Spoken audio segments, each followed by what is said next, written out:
Hello and welcome to Unleashed, the show that explores how to thrive as an independent professional. Unleashed is produced by Umbrex, which connects you with the world's top independent management consultants. I'm your host, Will Bachman, and I'm here today with Dhiraj Nayar, who is the Chief Financial Officer at Boston Globe Media. Dhiraj, welcome to the show. Hi, Will. Thanks for having me. So, Dhiraj, everybody knows the Boston Globe, but just give us a quick overview of the Boston Globe Media Company. Some folks may not know the extent of the company. Happy to, Will. So, we are New England's premier media company, and we have five market facing brands. The first one is our flagship, which I think most people or should know of if they don't. That's the Boston Globe, which is a print and digital news site. It also includes Spotlight, our award winning investigative journalism brand.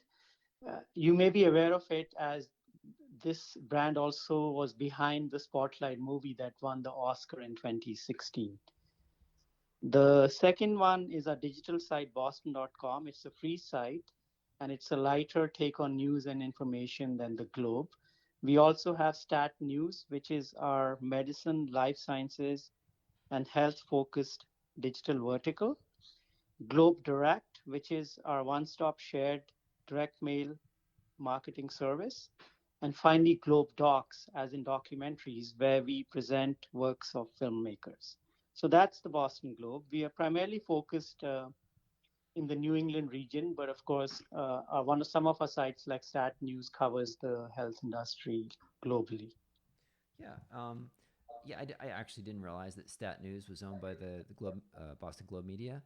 Um, tell us just a little bit more about Stat News.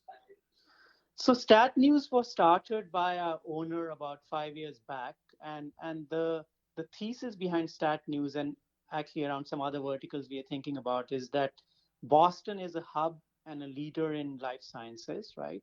And Kendall Square, and we are in the thick of it, so we should take advantage of that. And it's a digital only property that focuses. It's like a B2B play that focuses on medicine, biotech, etc. And lately, they've been in the news a lot, actually, because we have some of the leading experts covering coronaviruses, and our reporters are on CNBC. We've been quoted in various newspapers, etc. So it's something that's doing extremely well for us, and it's part of our strategy to go beyond general news into deep verticals. Yeah, I've certainly seen it referenced quite a few times recently on Twitter. And Globe Docs, you say you present works of film. Is it primarily documentaries, and is this like an online thing or in theaters or? The Globe Docs is, yeah, it's primarily documentaries, and our the premier event is the Globe Docs Film Festival, which happens once a year. But throughout the year, we have a series of events all in Boston, and we used to hold these in theaters, but now, of course, things are moving online. So if you Google Globe Docs, I'm sure you'll find a link to the next series of events that are taking place. Fantastic. So tell me a little bit about how the company is operating during the pandemic. Yeah, so when you think about our workforce, Phil, you can really think of them in three different buckets. The first is our editorial and the business side, and our offices are located in downtown Boston. We also have a printing slash manufacturing plant in Taunton, which is about an hour outside of Boston. So that's the second group. And then the third set of employees are related to our distribution business. So we not only distribute the Globe locally, we also distribute some of our competitors, and we are the primary kind of the leading distributor in this region for all the newspapers and media companies. So we have three separate sets of workforces. Each of them is impacted differently. Our editorial and business side, which essentially worked in downtown Boston, are able to work remotely. So we went remote in the middle of March, and the transition was fairly seamless, and we've been working pretty much 100% remote since then. The way our journalists are working is, for the most part, we encourage them to continue to cover remotely using Zoom calls, reaching out on the phone. On occasion, where it's warranted, we have had journalists actually go into the hospitals, cover the ICUs, etc., for as it relates to COVID-19. But it's really on an as-needed basis, and they have full PPE. So our first goal is to make sure that people are safe, and that's the primary mode in which we operate. And so far, we've been able to have great coverage without any hiccups. So that's our editorial. The business side is working from home, no issues there. That's finance, HR, technology. And fortunately, we had the infrastructure and we were able to transition very easily. With respect to our printing and distribution workforce, that is different because they are involved in the physical product and they have continued to go into work 7 days a week, and there was no stoppage there. So we are proud of the work they are doing, helping inform our audience, and but we are taking precautions, and I'm happy to talk about some of the precautions we are taking Yeah, in our manner. I'd love to hear about that. Yes, I mean, we are, first of all, we've held extensive communications that it's a personal responsibility for every employee to make sure that if they're sick, they don't come into work at all.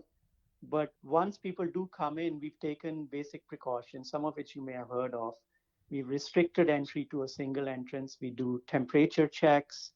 We have a daily checklist of questions employees have to answer before they go in. We have an agreement with a local hospital that if we think the situation warrants, they can actually come and do drive through checks on site. PPE, face masks, gloves, all mandatory. In addition to normal cleaning, we have uh, additional deep cleaning every day. We use electrostatic sprayers, which some of which are manufacturing engineers. They develop the solutions themselves based on CDC guidelines. And we are taking other things like sanitizers, generously dispensed throughout the plant. We've restricted all non-essential employees, so only people who are involved in manufacturing come into the building. We've also changed the ventilation routine. So now in the building, a lot more fresh air is circulated versus pre-COVID. And things like social distancing, signage, etc. All those are extensive. And there are some other additional measures we've taken. No visitors are allowed. Even our drivers, etc., previously used to come into the plant to pick up the paper. Now that transfer happens outside the plant. So it's a much more controlled environment and it's working for us. We've managed to put the paper out every day without any hiccups. That's fantastic. Have you had any cases at all, or had to isolate people, or? Yeah, we've had some cases. So we do have a process in place that if there is a case, then we have contact tracing in place, and then we quarantine um, everybody who's adjacent to the person who has the case. We are not aware of any case that originated inside our plant, so we believe most of these took place outside our facilities. As you may be aware, the Boston area after New York and New Jersey is kind of the third highest in terms of density of cases. So certainly it's there in the community. Fortunately, it's slowing down now. So the governor actually just announced a partial opening starting Monday. So we are like 2 days into it. Yeah. What about the distribution workforce? So even there, interestingly, we haven't had any major disruptions, and we follow the same protocols that we follow here.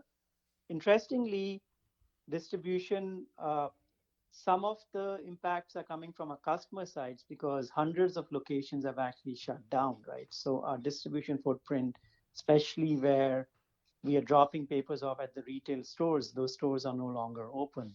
But again, no impact. So we're following good practices, PPE, masks, gloves, and social distancing. And so far, it's working well for us. Okay. Um, I I'm curious. We can get into finances later and the business impact, but since you mentioned it, with retail stores sometimes closed and people used to buy their morning paper, at the coffee shop, have more people started subscribing to the physical paper for to get it at their house? Yeah, so what's happening is, and I was going to touch on it perhaps later, but I can certainly talk about, our business side here. Uh, when we think about our subscriptions, we've got the print and digital side. On the print side, the subscription is relatively flat. We've had some instances where we've had some restrictions. For example, some elderly uh, people homes, right? They are restricting anybody from coming in. So it's not so much about the product. They're just not allowing the person distributing the paper to come in. So we've had cancellations there. The locations, yes, the single copy, tremendous impact, as you can imagine. Many retail stores have shut down, and foot traffic is down. But the flip side is on the digital subscription side, the audience and community is highly engaged. So we've actually seen tremendous growth. In the past 10 weeks, we have grown around 35%. So it took us 7 years to get to 100,000 subscribers, and it took us 47 weeks to get to 200,000. And a lot of that growth has come in the last 10 weeks. So the audience engagement, the subscription growth in digital is going through the roof. Uh, anyway, the media industry, the print to digital shift was happening, and I think this is just accelerating that change. All right.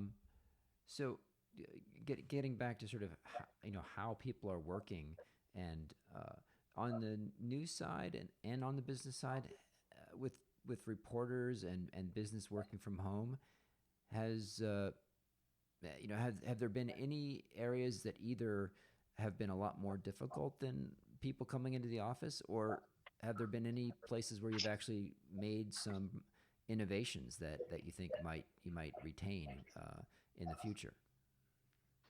So, at least from the leadership perspective, what we are finding is that we are really innovating because we are forced to and taking advantage of this remote environment. So, I mean, some of it is internal. So, when we talk about communications, we used to have physical town halls once in a while, but it was a lot difficult to get hundreds of people or thousands of people together in a single location because it requires a lot of physical infrastructure. Now we are having bi-weekly town halls, and we have hundreds of people join every every virtual town hall, and it's kind of dramatic that in some sense our communication to the organization has actually improved, and we are able to share what previously used to be perhaps a brown bag lunch with 20 people. Now you have a brown bag virtual lunch with 500 people attending, and listening to our reporters from Stat talk about coronavirus. What is it they see? Or listening from other reporters talk about the community impact and the hospitals they've been to. So yes, there is innovation happening. We are holding a lot more events with community leaders, with for example, the mayor of Boston, the head of MGH. They've attended virtual events with us. And previously, we used to do these, but they were much more restricted. And this has really democratized the process, and it's open to everybody. So in fact, what's happened is the events are growing so fast that previously we had a limit of 1,000 attendees for our online events, and we were blowing past them. So we recently actually increased our capacity to 3,000 per event. Wow. So, so I think people are really engaged. I mean, maybe it's short-lived because people are stuck at home and they're looking to do something interesting. And once they get out and about, maybe the interest will die down. But we certainly think there's an opportunity here, and and part of what we're doing is also engaging with our audience and community. So last year we had done a strategic review of what our priorities need to be, and one thing we settled on was that we need to go beyond just uh, holding people accountable and telling the news to actually engaging the community. So community was going to be a big focus area for us. And what COVID-19 did was it actually gave us an opportunity to do just that. So we've done a number of things, beyond the basic stuff like creating a section on the site which tells the community information about COVID-19, where to go for testing, help, what's open, what's closed. We've taken a number of initiatives. I'll talk briefly about three of them. The first one is called Boston Help, which was launched by Boston.com. This is a peer to peer network. So essentially, rather than collecting money and then donating it to a group, we are actually connecting people directly. So people who want to help, we have a database, and there are people who are asking for help. And we put the two parties together directly. And this way, the individual directly connects and has an impact, and they feel really good about it. And this is not for something big. I mean, 70% of the requests coming through this Boston Helps initiative is for groceries, right? So there's a lot of hardship out there, and it's been really successful. We've had thousands of people volunteer to help, and we've had several thousands of requests to asking for help. So that's one example where we've engaged with the communities. There's a second one where uh, through the Boston Globe, we started an initiative called Serving Our Frontlines. We partnered with local restaurants to deliver food to area hospitals, and over 5,000 meals have been delivered. So we also launched an ad campaign around that on the Globe, both the physical paper and the digital site, and we collected donations to fund this initiative, and part of it was funded directly by the Globe. So it's again engaging with the community. And the third one that we think is going really well is we started a Slack channel targeting the small business community. So this is an opportunity for somebody who owns a restaurant or owns a small shop to actually come on the Slack channel, engage with other similar businesses, learn from them, whether it was how to apply for the PPP loan. We've also had experts come in, so accountants and lawyers, and talk about what are the avenues or options available to businesses. And we've had over 40 virtual events in this channel too. So again, it's an example of the community engaging, us engaging with the communities. Our reporters take part in this Slack channel. Sometimes the engagement that's taking place there, the topics that are coming up actually turn into stories that our reporters then write and cover more deeply. So these are ways we engaging. We think this is something, I don't know why we hadn't done this before, right? So this is an innovation happening because we are forced to do this remotely, and it's something we plan to leverage going forward. Yeah, that sounds like a great initiative. So, where can people go to if they wanted to join that Slack channel for small businesses? I think you have to be invited. I can certainly find out and let you know later on whether it's public. Maybe it is public if you just go to Boston. I do think you have to sign up somewhere and then you get an email invite. Okay, great. Well, I'll take a look at that. We'll include a link in the show notes. Um, I'm curious, to what degree are you sort of having conversations with other media companies to find out, other ideas that they're doing? You kind of like your Slack channel for small businesses, pretty interesting idea. Other newspapers might do that in their hometowns. What sort of thing? What kind of connectivity is there with other newspaper companies? So we do have regular channels of communications with other papers. So, for example, the Boston Helps idea, my understanding was replicated in Dallas and Houston. So they had reached out once they heard about it. And similarly, in terms of our the Slack channel, I'm not sure, but on the subscription side, we talk a lot to each other, what's working, what's not.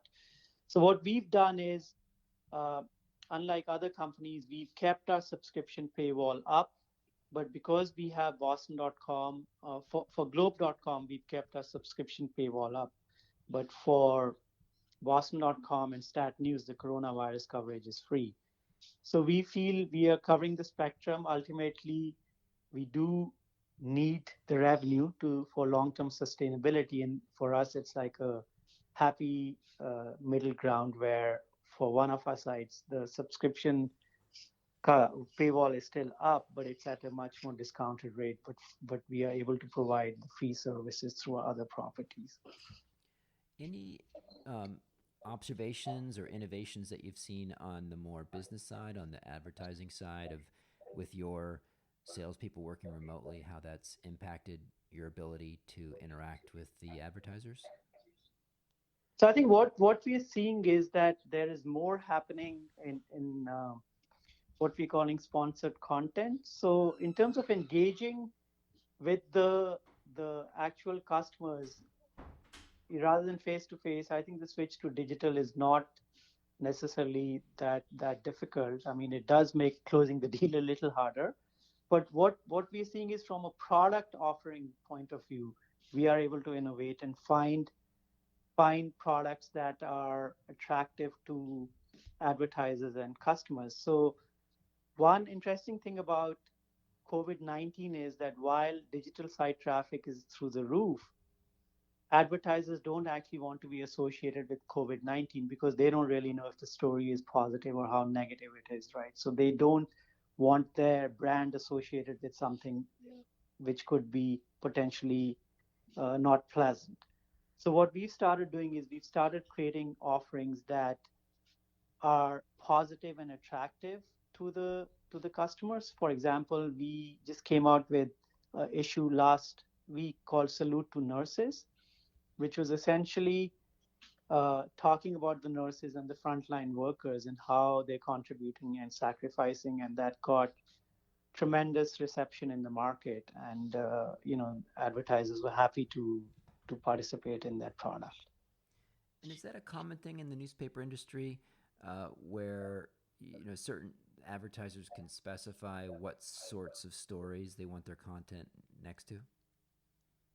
Yes, and it's certainly in digital in particular that's the case because unlike print, where when you lay out you can control and specify much more, in the digital world a lot of the fulfillment happens really through spot auctions, right?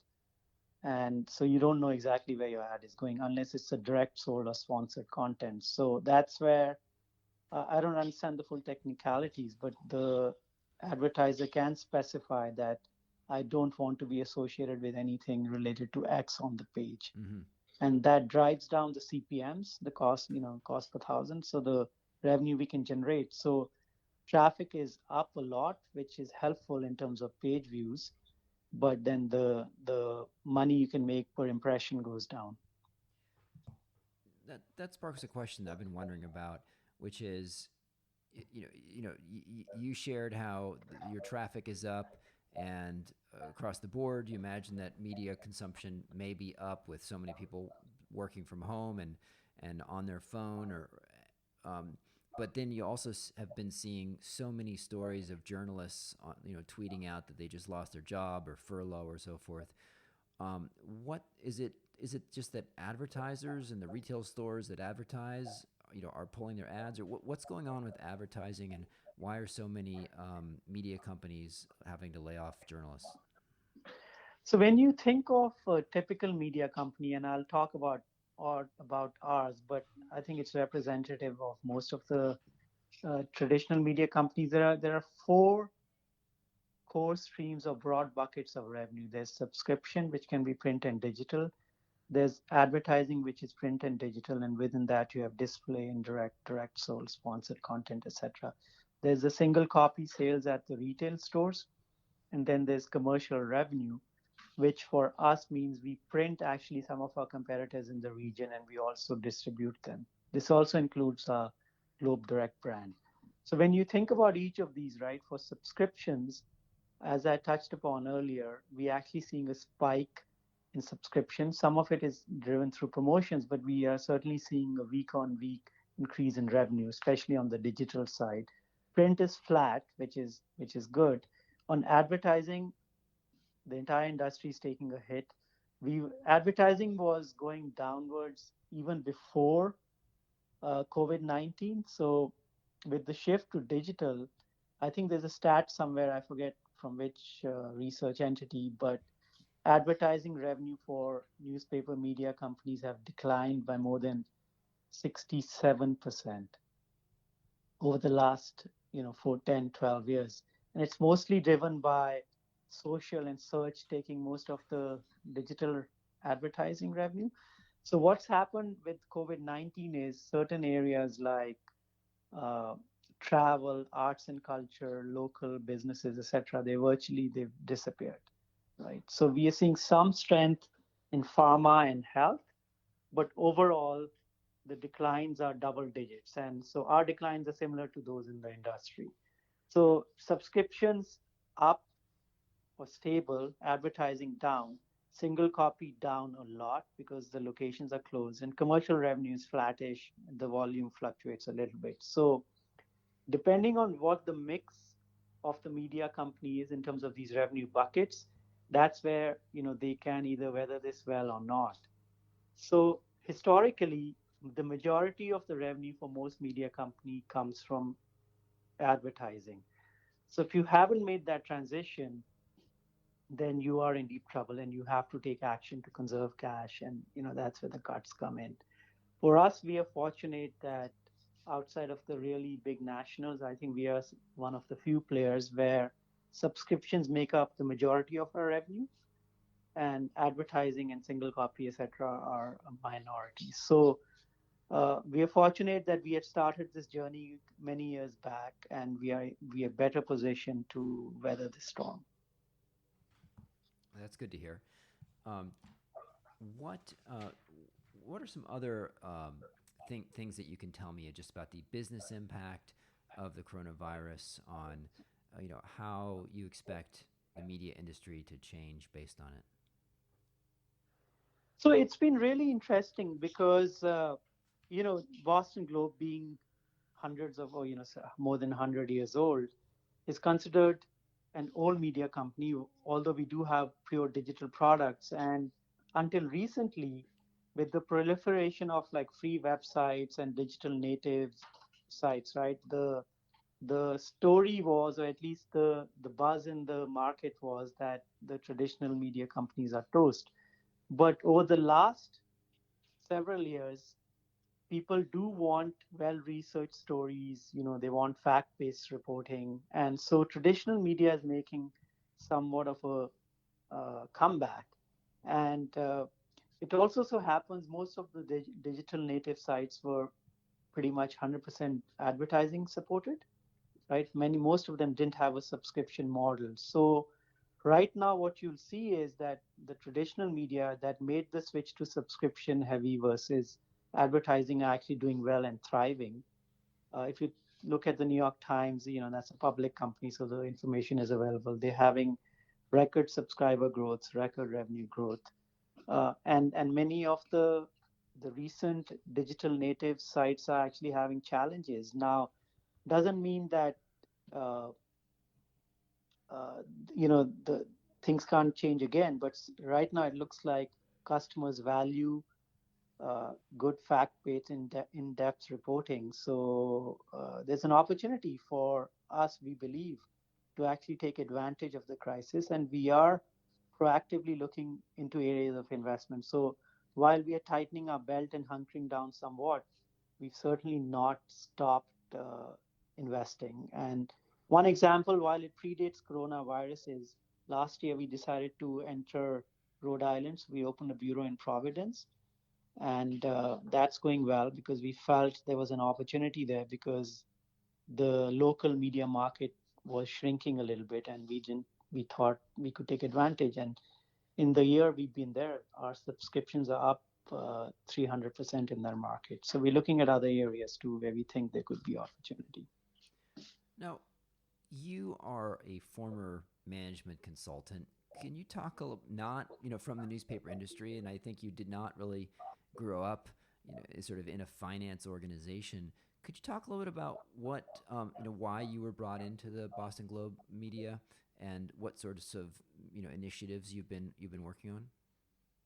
Absolutely. So, Will, as I'm aware, and you're very familiar with the consulting model, my journey is very similar to many of your members. So I was an engineer undergrad in manufacturing, then got my MBA and went into consulting and started with a big firm, then medium firm, and then eventually had a boutique firm of my own.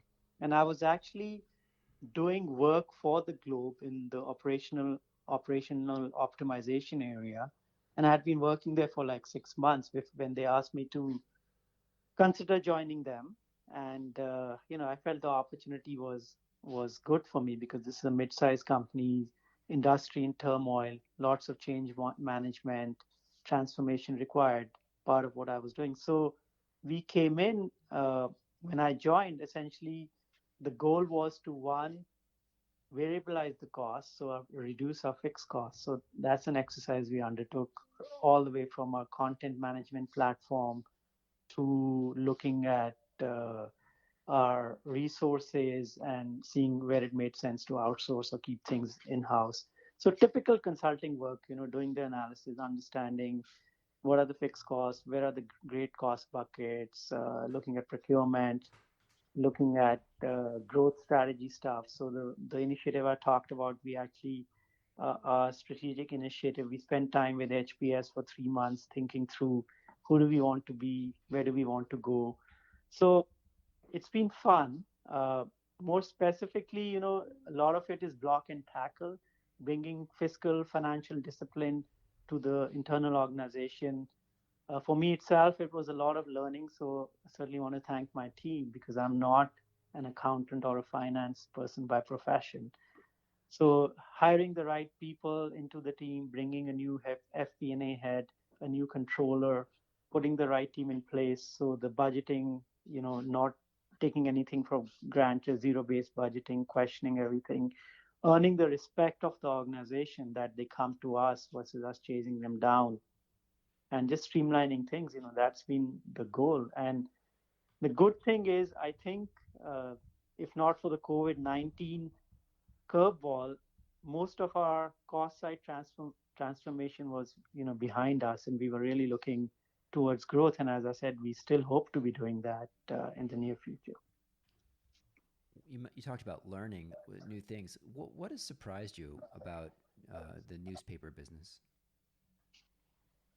Well, I started from zero, right? So I really didn't know much. I had done some work for information services companies, but very different, B2B. So this being a consumer facing product, it was a learning just to understand that you earn your money in tens and twenties, or $2 or $3, not in tens of thousands or hundreds of thousands. And customer care and customer engagement, customer retention, customer experience, all super important. And so, interestingly, right now, customer service also reports to me. So, when I listen to some of our customer calls, it's interesting to see how habitual our customers are in certain things, and then if something is off a little bit, or how passionate our customers are. If they don't like something, they'll reach out. If a paper is not delivered, you'll hear from them. So I think one thing to understand was that the product, of course, is important, but also the customer engagement and understanding the customer is extremely important. Tell me a little bit about the kind of the customer calls and the types of things you've learned from running customer service and hearing some of those calls. I mean, some of them, you may take for granted, but it's almost. And I'm actually surprised we still do that because I used to live in New Jersey, and the paper used to be thrown on the sidewalk somewhere. But in this area, historically, the delivery instructions can be so specific that it's left at your doorstep or it's put in your mailbox. And if it's not there, you'll hear from the customer. And that's the way we've been doing it. So we continue to do it. Although I do think it's not the most efficient way, but some of it is driven by our customer constraints. So the things like that, it's important. You also hear about topics you may have covered, right? So somebody says, hey, um, he wrote an article about this and this, I don't like this, so I'm canceling the paper. So it's you hear a whole spectrum of things, and many of the calls are actually appreciative to talk about how well they like the coverage, thanking us. But I think, like in most customer services, the majority of the people call when there's an issue. So you have to make sure that the team is well trained and they are aware of the product. And yeah. Fantastic. What do you see looking ahead for the next few months? So in our from our point of view, and of course, I listen to all the economists and everything else, but everything we can tell right now is we are projecting a U-turn recovery, right? So we are in our forecast, and we've been doing forecasts every week. We are projecting that second Q is going to be bad, which is the quarter we are in right now. Then starting in June, we're projecting some stabilization and then gradual uptick in September, October, and then uh, by the fourth quarter, that's what we're hoping, that things will be at least getting back to some semblance of normalcy. But we fully appreciate that there's a lot we can't control, right? So as we are reopening up, if there's a relapse or a resurgence in coronavirus infections, then all bets are off. So the way we are looking at it is we keep on tweaking our forecast every week. We listen to the economists, what the banks are saying. I get the reports. We tweak our model. We make sure we have sufficient cushion and we aren't making investments that perhaps the return is going to be 3 years out. And we continue to look for optimization opportunities because keep in mind there are some structural changes underway in the media industry independent of COVID-19, right? So print is declining. We think it's going to be a premium product and has years and years to live, but our goal is to make it as efficient as possible. So we'll continue to do that independent of COVID-19 or not. So that's the way we're thinking. Fantastic. Well, Dhiraj, this has been a fascinating conversation. People certainly know where they can go find the Boston Globe, but I will include the link in the show notes nevertheless. Thanks so much for being on the show. Thanks for having me, Will. And for the audience, yes, do support us, bostonglobe.com or statnews.com. Talk to you soon.